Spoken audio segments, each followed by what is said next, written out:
Mas que tá lá, a tal da Virgínia, né? Logo após ir na CPI, veja só como ela foi se comportar lá com a galera. Olha isso.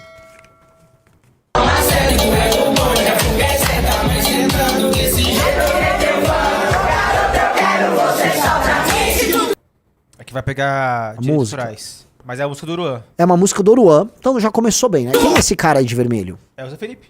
Zé Felipe. Zé Felipe é o viado que... Bom, enfim, né?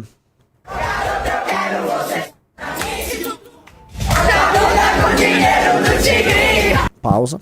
Então, a música do Oruan falando sobre ganhar dinheiro com o tigrinho. Isso. E aí o lixo humano, a asquerosa Virgínia, tá lá pulando. Isso. Olha lá que legal. E aí vários influenciadores, imaginam, do lado, eu nem sei quem são essas pessoas, cantando e se divertindo, né? Achando muito legal. Isso é... Veja, qual é o público para qual essas pessoas apelam? Um público mais ou menos popular. Um público mais ou menos popular. Eu acho que a Virgínia e esse outro sujeito, o grotesco, eles apelam pro Brasil inteiro. Mas eles são, né, apelam com o povão também, né? O estilo de vida deles, que as pessoas chamam de fudidocore, né? O fudidocore. O fudidocore é o aspiracional do brasileiro. Eu já falei, o brasileiro ele quer viver numa casa quadrada que parece um consultório, ele quer arrancar os dentes dele e botar aqueles dentes de mentira branca, igual desse cara. Põe aí, corta aí, ó. Só essa cena aí, ó. Ele tá com a linguinha dele de fora e com um dente de mentira branco, né? Botou um monte de mentex aí na boca. Sanduíche podrão, comida industrializada, pistache. Hoje pistache faz parte do fudidocore. Esse daí aparentemente é o Rancho do Maia. O Rancho do Maia, do Carlinhos Maia. O Rancho do Maia, o Carlinhos Maia, é a representação do fudidocore. É a linguagem de rede social que esse brasileiro comum gosta. Se a gente pegar a lista de pessoas que estão nesse Rancho do Maia, você vai ter mais um surto aqui na live. Aparentemente. Ó, notícia quentinha 4 horas atrás. Pra você ver o nível da coisa. Ex da mãe de Neymar é expulso do Rancho do Maia após agressão. Thiago Ramos, ex da mãe do Neymar. Quem que eu vou falar, cara? Quem que eu vou falar? Essas pessoas, cara... as redes sociais, elas são democráticas. Alguém vai negar? Por serem democráticas e pelo fato do capitalismo ter em si uma natureza muito democrática, e eu vou falar, democrático não é elogio, tá? Você acha que democracia é um elogio, você está bem confuso. Bem confuso, tá? Por ser muito democrático, né? Não só ele apela, como ele influencia. Então ele apela para aquilo que é popularesco e influencia o que é e deve ser popularesco. Então a democracia, desculpa a redundância, ela é muito democrática, né? Então os Cleitinhos estão aí e explicam isso, mas o Nicolas tá aí e isso se explica também. Um cara como o Nicolas é a coisa mais establishment que tem. O Nicolas é profundamente establishment. Ele é da Neopentecostal da Lagoinha, que é uma igreja disso aí, né? Com aquele outro cara lá que vocês sabem que gosta lá, né? Vocês sabem, não vou entender, vocês já entenderam, né? É amigo do Neymar, que anda com o Oruan, né? Então as críticas dele vão ser as críticas cabíveis ali. Então como ele é muito grande, ele quer ser muito popular, isso vem com um preço. Ele nunca vai, né, tretar com a Virgínia, igual o Cleitinho não treta com a Virgínia. Eles nunca vão tretar muito com certas coisas. Aí pode fazer uma pontuada aqui, uma pontuada ali, a colar. Entendeu? Aí xinga o PT, eu xingar o PT. Mas o problema central é que este sistema de relações e de valores e de... até dessa linguagem, que garante que algumas pessoas sejam muito famosas, ele em si, ele escancara um problema, que é esse problema que eu venho citando, esse problema na alma do brasileiro. E você não vai alterar o Brasil se não alterar esse problema na alma do brasileiro. Portanto, quem é popular e está na política sendo popular, ou quem é um influenciador e é popular, este cara é necessariamente parte do problema. Ele não é parte da solução. Nenhum desses caras são parte de solução alguma. Eles não são parte da solução. Eles são parte do problema. Você tem que encaixar eles. Até porque todos eles são muito parecidos entre si. Vamos colocar Pastor Mirim, Nicolas, Cleitinho, Marçal, Gustavo Lima, Zé Vinícius, Zé Felipe, qual é o nome desse cara? Zé Felipe, Virgínia. É tudo a mesma coisa. Eles podem ter, um puxa um pouquinho mais pro neopentecostal, outro vai puxar um pouquinho mais pro vendedor de curso online, outro vai puxar um pouquinho mais pro tigrinho. Eles têm naturalmente as peculiaridades deles, mas eles são a mesma coisa. Eles são a mesma coisa. As redes sociais escancararam quem são esses. Esses caras são meio que o mínimo denominador comum do Brasil, tá? E é um Brasil que não tinha tanto espaço. Por quê? As redes sociais deram espaço para que esse Brasil aflorasse.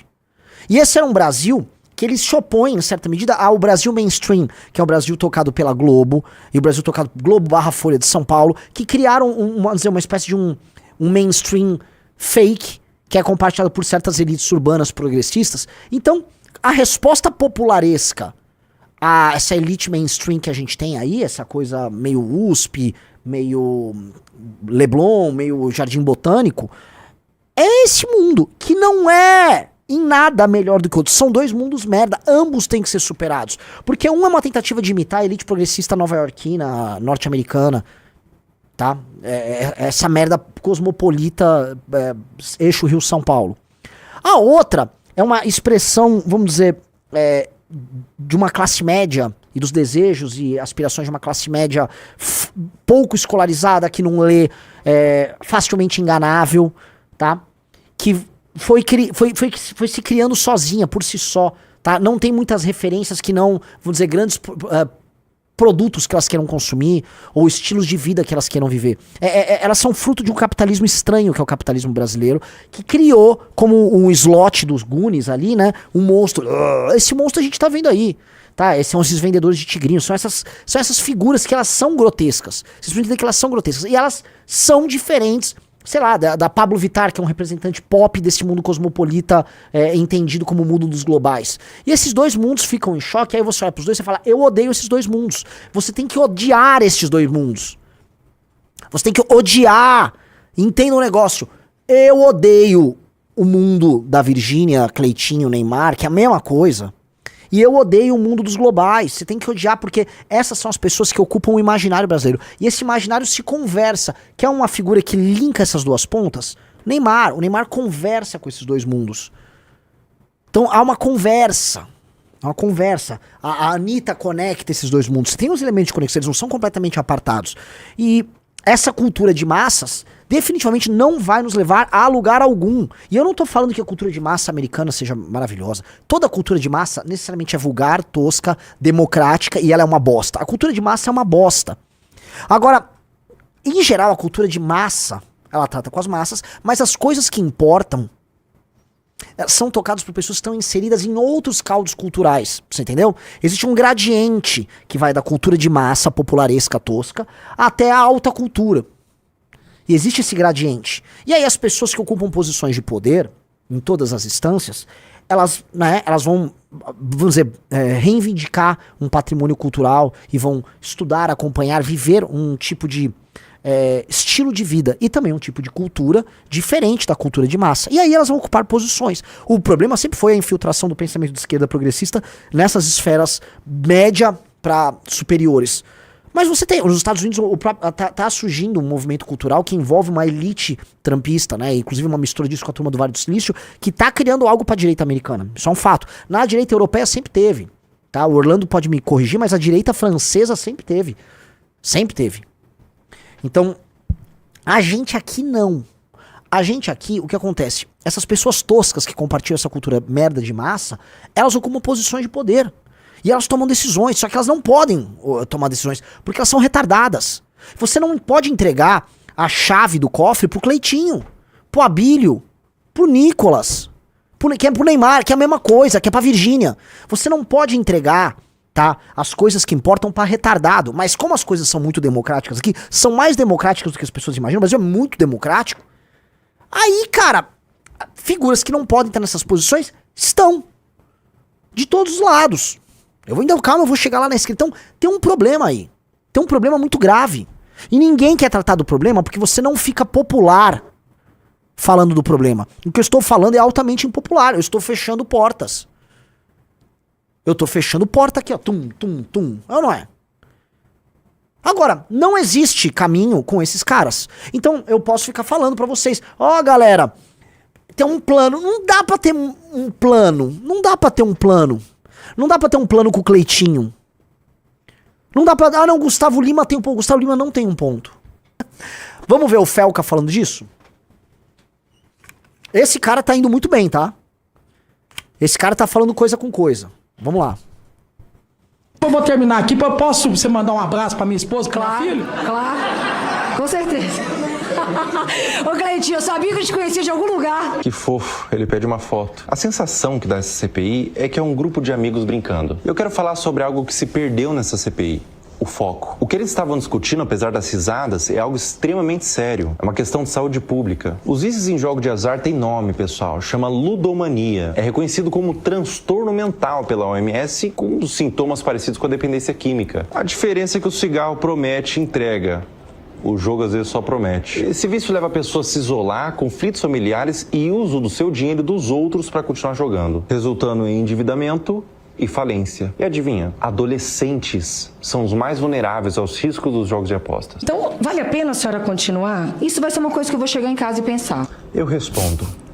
Ela não vai pensar. Enquanto a proposta for milionária e a certeza for de impunidade, o dinheiro vai falar mais alto. Eu acho que eles deveriam colocar ao lado da Virgínia uma pessoa viciada e que perdeu tudo, que passa por tratamento, que adquiriu vários transtornos comórbidos, como ansiedade e depressão, pra ver o resultado disso que eles estão discutindo. Não é uma brincadeira. Eu duvido que ela ia ficar se atrapalhando com o microfone numa cena divertida como The Office se ela tivesse ao lado dela o mal que ela gerou. Virgínia, o dinheiro que você recebeu do contrato de jogo de azar é pago com sangue. Entre 2018 e 2023, o tempo que popularizou essa divulgação de jogo de aposta, o número de atendimentos de viciados por jogo de azar aumentou em 1.094%. 63% desses apostadores no Brasil tiveram sua renda comprometida. Resultado, 23% deixaram de comprar roupas e 19% diminuíram gastos com alimentação. O viciado, pobre, nunca entra em questão. Até porque quem a gente acredita tá falando que é bom, e quem era para nos proteger tá pedindo foto. Sobre o Tigrinho, houve relato de pessoas que tiraram a própria vida depois de perder grandes quantias no jogo. Antes, os jogos de azar eram no formato horizontal. Até que eles tiveram o entendimento de que quem aposta mais são os pobres. O pobre não tem computador, o pobre tem um celular simples. O Tigrinho é feito, construído e concebido para pessoas pobres. E todos eles são feitos no formato vertical. Os influenciadores escolhidos para divulgação são os que têm público majoritário classe C e D. É tão óbvio que chega um momento que o argumento "eu não sabia,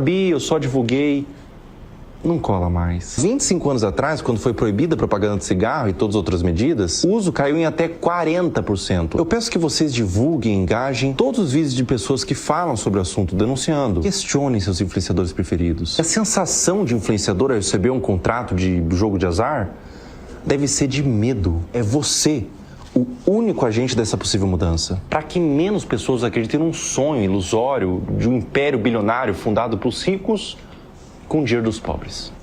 Pense sobre o assunto. Excelente. O Felca é um influenciador enorme e tá cumprindo um baita de um papel divulgar isso. E com ótimos argumentos. Aquilo que ele falou do celular, da estética da linguagem, eu já vi, eu pesquisando sobre isso, a linguagem desse tipo de material. Entendam, assim, o Tigrinho ele é feito com uma linguagem voltada para país pobre. Esse tipo de coisa é voltada, a linguagem colorida, negócio meio lúdico, infantil, é feito para mentes infantilizadas. Entendam, uma pessoa com uma capacidade cognitiva baixa, ela raciocina não muito diferente de uma criança. Na verdade, ela pouco raciocina. A ideia do raciocínio, vamos colocar aqui como uma atividade... o raciocínio como uma atividade, como um ato de vontade pensado, que demanda, vamos dizer, um processo cognitivo em que você está prestando atenção naquilo, ele não é, vamos dizer, não é algo muito utilizado por pessoas mais simples, né? Como eu volto a colocar, Daniel Kahneman, no livro Rápido e Devagar, vivo citando esse livro, ele explica isso. Tá? A gente tem um sistema 1, que é um sistema muito mais intuitivo, de conexões rápidas, tá? E que nos faz tomar decisões simples. O tempo quando você está dirigindo, às vezes você nem percebe, você está no caminho voltando para casa, sabe? Você nem está pensando num assunto, você está dirigindo, quando viu, você chegou em casa. Você está sendo guiado por esses processos intuitivos. Quando você está andando, você está sendo guiado por isso. Só que muitas vezes você toma decisões baseadas nos vieses que esse sistema nosso de tomada de decisão cai. Tá? Todos esses joguinhos são feitos para pegar essas intuições, esses processos quase automáticos que a gente tem no cérebro. E a pessoa que usa o processo, sabe, você tá me assistindo na live agora, tá olhando para um celular, olhando para uma tela, franza a testa, assim, começa a franzir. Só de franzir a testa e começar a prestar atenção no que eu tô falando, franzindo a testa, você tá raciocinando sobre o que eu tô falando. Se eu te passar uma equação, se eu passar uma conta para você fazer agora, se você, só de você franzir a testa, você vai focar no negócio. Porque eles pegam num estudo nesse livro essa correlação entre franzir a testa, mexer esses músculos aí e você ligar o sistema 2. Só que raciocinar gasta energia. E o cérebro humano gasta energia demais. É uma coisa... Ficar no modo 1, que é o modo intuitivo, é uma coisa mais... automática, gasta menos, né? É um processo muito melhor, assim, do ponto de vista do uso da energia. Só que você cai em truques. Então essas pessoas, que eu volto a falar, usam esse sistema intuitivo e que pouco raciocinam ou racionalizam sobre essa toma de decisão, essas pessoas têm ali na mão, tá, uma arma apontada contra elas. É uma arma que vai usando os estímulos, dopamina e tal, é um negócio de pequenas vitórias, aí você acha, tive pequenas vitórias, depende de uma grande derrota. Tudo isso faz com que elas fiquem muito atrapalhadas. Então é um mecanismo feito para viciar. Aí eu volto a colocar, tal qual o tráfico de drogas tem danos à saúde das pessoas, leva as pessoas a doenças e eventualmente à morte, atrapalha a construção das famílias, diminui a produtividade das pessoas, desvia o nosso dinheiro para paraíso fiscal, enriquece picareta. A única diferença é que não tem arma envolvida. Então, pera. Vale a pena pra nós isso? Eu faço a pergunta. Vale a pena? Ah, mas é a liberdade. Pô, calma aí. Eu não sou o ANCAP do não sei o quê. Vale a pena disponibilizar essa liberdade pros outros? Ah, não, mas com o dinheiro a pessoa faz o que quiser, mas... Foda-se. Se o preço for uma pessoa que tem dinheiro, né? Que eu sei que tem vereadores por aí que usam. Já vi deputado. Sobre que o que me conta, tem deputado que joga jogo do Tigrinho. Ah, mas alguns, né, um empresário quer gastar... Porra, não vai gastar. Por quê? Porque, infelizmente, você mora no Brasil. E este cassino lá que é doentio e que foi feito, vamos dizer, foi desenhado pra tomar dinheiro de pobre, ele tá tirando divisas do Brasil, mandando pra fora. E no processo tá enriquecendo uma massa de filhos da puta que não tem nada a agregar pra gente, a não ser, vamos dizer, estrume cultural. Então, assim, eu só vejo a gente ganhando, botando pra fuder contra esses caras. Eu só vejo, assim, eu não vejo perda nenhuma. O que aconteceu? Alguma empresa com laranja num paraíso fiscal na puta que pariu vai deixar de receber dinheiro brasileiro? É isso? A gente vai ter menos evasão de divisa? É isso? Essa é a consequência?